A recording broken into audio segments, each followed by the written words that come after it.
പ്രേക്ഷകർക്ക് നമസ്കാരം. ഞാൻ ഇന്ന് നിങ്ങളെ പരിചയപ്പെടുത്തേണ്ട കാര്യമില്ല. കാരണം പ്രതിഭാധനയായ അത്യുത്തമയായ ഒരു കലാകാരിയാണ് നിങ്ങൾക്ക് മുമ്പിൽ ഇരിക്കുന്നത്.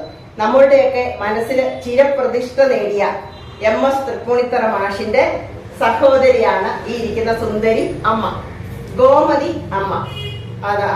അവരെ കുറിച്ച് പറയുകയാണെങ്കിൽ ഒരു വാക്കിലൊന്നും വർണ്ണിക്കാൻ പറ്റില്ല. കാരണം ജ്യോതിഷ രംഗത്തും അതുപോലെ തന്നെ എന്താ പറയാ, കലാപരമായും ഒരു ഉത്തമയായ കുടുംബിനിയായും അഭിനേത്രിയായും ഒക്കെ വളരെയധികം ഉന്നതിയിൽ നിൽക്കുന്ന ഈ അമ്മയുടെ സവിധത്തിൽ ഇന്ന് ഞാൻ വന്നിരിക്കുകയാണ്. എന്റെ പേര് പ്രിയാഷയെ, എഴുത്തുകാരി സംവിധായികയുമാണ്. അപ്പൊ അമ്മയെ കൊണ്ട് അമ്മ പഴയ ഗാനഭൂഷണം ആണ്. അപ്പൊ അമ്മ നമസ്കാരം. അമ്മയുടെ ഈ കലാജീവിതത്തില് അമ്മയ്ക്ക് ഏറ്റവും എന്താ പറയാ മനസ്സിനെ സ്പർശിച്ച ഒരു സംഭവം ഒരു 2 വാക്കിലൊന്ന് പറയാമോ? ഒരു കലാകാരി എന്ന നിലയിൽ അമ്മയ്ക്ക് ഏറ്റവും അധികം അഭിമാനം തോന്നിയ, ഹൃദയത്തെ സ്പർശിച്ച ഒരു നിമിഷം. എൻ്റെ സഹോദരൻ MS തൃപ്പൂണിത്തറയും ഞാനും കൂടെ ഗുരുവായൂർ ഉത്സവത്തിന് പ്രോഗ്രാം ചെയ്തു. കച്ചേരി, പാട്ട് കച്ചേരി. അത് എൻ്റെ ജീവിതത്തിൽ ഇന്നും മറക്കാനാവാത്ത ഒരു സംഭവമാണ്. അമ്മ എന്താ പറയാ, അമ്മയ്ക്ക് 60 സിനിമകൾ അമ്മ ചെയ്തല്ലോ. അതിൽ അമ്മയ്ക്ക് ഏറ്റവും എല്ലാ കഥാപാത്രങ്ങളും, ഞാൻ ഒരിക്കലും അങ്ങനെ ചോദിക്കാൻ പാടില്ല ഒരു സംവിധായകൻ എന്ന നിലയിൽ, എന്നാലും അമ്മയുടെ ഹൃദയത്തെ സ്പർശിച്ച ഒരു കഥാപാത്രം, ആ സിനിമയിലെ കഥാപാത്രം. സിനിമയുടെ പേര് ഞാൻ മറന്നുപോയി. വർഷങ്ങൾക്ക് മുമ്പാണ്, 90കളില് ജഗദീഷിന്റെ അമ്മയായിട്ട് ഞാനൊരു സിനിമ ചെയ്തു, അമ്പാടി സാറിന്റെ. അത് ജഗദീഷിന് അമ്മയില്ല, അമ്മ മരിച്ചുപോയി എന്നുള്ളത് എനിക്കറിയില്ലായിരുന്നു. ഈ സിനിമയില് ഈ അമ്മ മരിക്കുകയാണ്. ഈ അമ്മ മരിച്ചു കഴിഞ്ഞ് ജഗദീഷ് മരണം കഴിഞ്ഞ് കരച്ചിൽ തുടങ്ങിയിട്ട് കരച്ചിൽ നിർത്തുന്നില്ല. ഷോട്ടെല്ലാം കഴിഞ്ഞതിന് ശേഷം ഞാൻ ചോദിച്ചപ്പോഴാ പറയണേ, എന്റെ അമ്മയായിരുന്നു ഞാൻ കണ്ടത്, കഥാപാത്രത്തിൽ കണ്ടത്, റിയലായിട്ട് കണ്ടത്. അതെന്നെ എന്റെ ജീവിതത്തിൽ ഇന്നും മറക്കാൻ പറ്റാത്ത ഒരു സീനായിട്ട് ഇന്നും എന്റെ മനസ്സിൽ നിൽക്കുക. എന്നെ അമ്മ സംഘടനയിൽ പൊതുയോഗത്തിൽ കാണുമ്പോൾ ജഗദീഷ് കെട്ടിപ്പിടിച്ച് കരയും. എന്റെ പഴയ സ്വന്തം അമ്മ, ആ അമ്മയാണത്. ഓക്കെ, ഗാനഭൂഷണം അമ്മ നേടിയ ഒരു വ്യക്തി എന്ന നിലയിൽ ഞാൻ എന്നെ പോലെയുള്ള സാധാരണ ഞാനിപ്പോ കലാകാരൻ അല്ലെങ്കിൽ ഒരു കലാകാരി കൊണ്ടുവന്ന് ഞാൻ എഴുതിയ ശ്രീ പൂർണ്ണത്രയീശൻ എന്ന ആ ഒരു അഷ്ടപതി പോലെ ഒരു ഇത് കേൾപ്പിച്ചപ്പോ അമ്മയ്ക്ക് എന്ത് തോന്നി? അതിനകത്ത് കോട്ടങ്ങളാണ് കൂടുതലും പറയേണ്ടത്, അല്ലാതെ ഞാൻ നല്ലത് പറയാ അല്ലെങ്കിൽ കേട്ടിട്ട് പോസിറ്റീവ് അല്ല. അമ്മയ്ക്ക് എന്ത് തോന്നി? ഒരു സാധാരണ കലാകാരിയാണ്, ഞാൻ പാട്ട് പഠിച്ചിട്ടില്ല. ഒരിക്കലും സൈഗാൾമാഷാണ് സംഗീതം ചെയ്തത്. പൂർണ്ണത്രയീശ ഭഗവാന്റെ ഒരു ശ്ലോകം അല്ലെങ്കിൽ ഒരു 4 വരി പദ്യം പാടാമെന്ന്, അതിൽ യാതൊരു തെറ്റും ഉണ്ടാവില്ല. പൂർണ്ണത്രയീശനെ കുറിച്ച് എഴുതുമ്പോ തെറ്റു വരില്ല. അമ്മ അത് അറിവുള്ളവർക്ക്, ഞാനൊരു സാധാരണ അറിവില്ലാത്തവർക്കും ഭഗവാൻ അങ്ങനെ എഴുതിപ്പിക്കുകയുണ്ട്. ഭഗവാൻ കൈകൊണ്ട് എഴുതിപ്പിക്കും.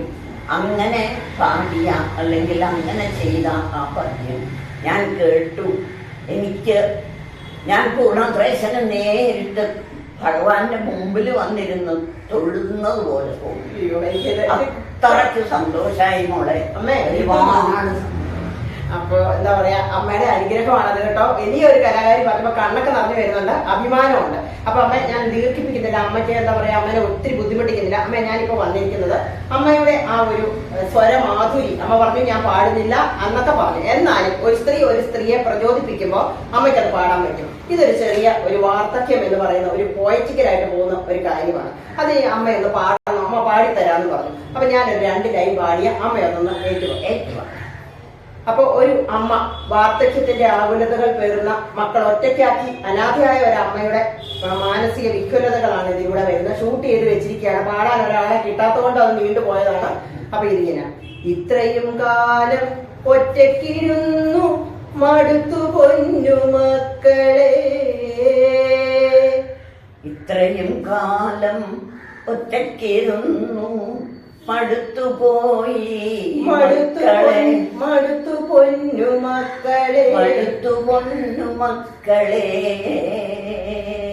ഈ ശിഷ്ടകാലം കൂടെ വന്നൊന്നു നിന്നിടേണേ മക്കളെ, ഇഷ്ടകാലം കൂടെ വന്നു നിൽക്കണേ പൊന്നുമക്കളെ. കൂടെയുള്ള കൂട്ടരെല്ലാം യാത്രയായി മക്കളെ. കൂടെയുള്ള മക്കളെല്ലാം യാത്രയായി മക്കളെ. ഞാൻ പോകും നേരം യാത്രയാക്കാൻ കൂടെ വേണം മക്കളെ.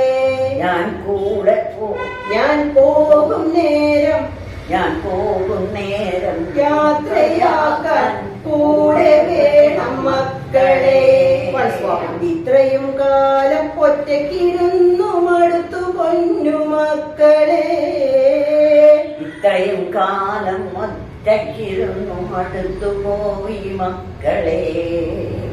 മതി മമ്മ. ഞാൻ അപ്പൊ എന്താന്ന് വെച്ചാൽ എനിക്ക് അതൊന്നുമല്ല, ഞാൻ സംഗീത സംവിധാനം ചെയ്ത ഒരു ഗാനം കാശില്ലാത്തത് കൊണ്ട് നമ്മൾ ആ റിസ്ക് ഏറ്റെടുത്ത വൈക്കം വിജയലക്ഷ്മി അവിടെ പാടിത്തന്നു. അമ്മയെ പോലെ വലിയ ഒരാള് ഞാനൊരു രണ്ടുപേര് പാടിയപ്പോ അത് ഏറ്റുപാകാൻ കാണിച്ച മനസ്സ്, ഇതാണ് അമ്മയെ അഹങ്കരിക്കുന്ന ചെറിയ ചെറിയ വർക്കുകൾ ചെയ്തിട്ട് അഹങ്കരിക്കുന്ന കലാകാരി കാണേണ്ട ഒരു കാര്യമാണ് ഇത്രയും വലിയ ഒരാള് എനിക്ക് വേണ്ടി പാടിത്തന്നു. അപ്പൊ അമ്മ എന്നെ അനുഗ്രഹിക്കണം, തലയെ തൊട്ട് അനുഗ്രഹിക്കണം. അമ്മ ഇത് പാടിത്തന്ന എല്ലാവർക്കും പൂർണ്ണത്രയീശ ശരണം. അപ്പൊ എന്താ പറയാ, അമ്മ പ്രേക്ഷകർക്ക് happy Christmas, happy Christmas, happy new year. New ഇയറും എല്ലാ മംഗളങ്ങളും നേരും.